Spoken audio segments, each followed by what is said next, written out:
Iran America के बीच शुक्रवार को शांति समझौते पर औपचारिक मोहर लगने की तैयारी जोरों पर है, लेकिन दोनों तरफ से एमओयू पर दस्तखत हों उससे ठीक पहले हालात बदलने की आशंका भी गहराने लगी है। और इस आशंका के गहराने की वजह है बयान और मुद्दों में उभर रहा टकराव। अमेरिका जो दावे कर रहा है उसे ईरान नकार दे रहा है और जो दावे ईरान कर रहा है अमेरिका की तरफ से उस पर सवाल खड़े किए जा रहे हैं।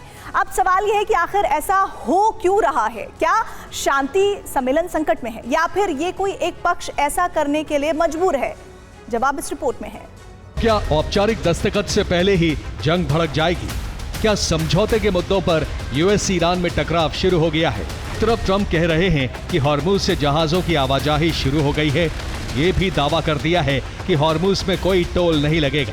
तो दूसरी तरफ ईरान ने ऐलान कर दिया है कि ना तो हॉर्मुज से अभी आवाजाही सामान्य हुई है, ना ही आवाजाही मुफ्त होगी, बल्कि ओमान के साथ मिलकर फीस वसूली जाएगी। पहले दावा किया गया था कि ट्रंप $300 बिलियन का हर्जाना देने पर राजी है, लेकिन अब ट्रंप ने इसे देने से इनकार कर दिया है। दावा यह भी था कि औपचारिक दस्तखत होते ही ईरान की फ्री संपत्ति बहाल होगी, लेकिन ट्रंप ने इस दावे को भी नकार दिया है। यही नहीं, दावा किया गया था कि समझौते के बाद अमेरिकी सेना वापस लौटेगी, लेकिन अमेरिका ने इससे भी मना कर दिया है। और इससे भी बड़ा दावा यह था कि हॉर्मुज स्ट्रेट पर कोई टोल वसूली नहीं होगी, लेकिन ईरान ने इससे इनकार कर दिया है। डील को ट्रंप की हार के तौर पर देखने की पहली वजह है ईरान का न्यूक्लियर प्रोग्राम, जिसके लिए जंग शुरू हुई थी, लेकिन अब भी इस पर रोक नहीं लगाई जा सकी है। दूसरा कारण है ईरान के बैलिस्टिक मिसाइल कार्यक्रम का अंत, लेकिन अब यह डील का हिस्सा ही नहीं है। तेल निर्यात पर प्रतिबंध भी युद्ध का एक उद्देश्य था, लेकिन डील के बाद ईरान को इसमें छूट मिल जाएगी। ईरान के विदेशी धन पर प्रतिबंध लगाना भी उद्देश्य था, लेकिन अब बैन हटाना ट्रंप की मजबूरी बन जाएगा।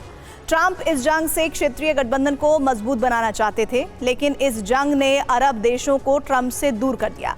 जंग का एक और उद्देश्य ये था कि इस्लामिक शासन का ईरान में अंत होगा, लेकिन ट्रंप को मुश्तबा मंजूर है। इसके अलावा एक बड़ा कारण था ईरान को कमजोर करना, लेकिन ईरान और भी ताकतवर बनकर उभर गया, इसलिए डील ईरान की जीत मानी जा रही है। रेजा ज़कानी के मुताबिक अगर अमेरिका ने वादे तोड़े तो ईरान तुरंत हॉर्मुज बंद कर देगा।